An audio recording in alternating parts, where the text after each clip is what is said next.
Özgür Özel'in açıklamasına baxdım ki, açıklamasında, mətbuat konferansında dedi ki, bizi dinləyin, biz sizi hara çağıracağıqsa orada gəlməyinizi xahiş edirik. Bu artıq məncə hətta bir küçələrə çağırmaq mesajı da ola bilərdi.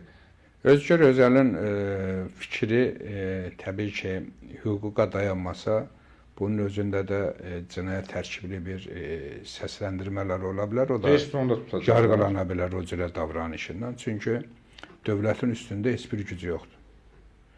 Və millətin də ali təşkilatı dövlətdir. Və dövlət də qərara gələndə Zahir bəy, kimin reytingi qalxacaq, kimin reytingi necə, ona diqqət eləmir.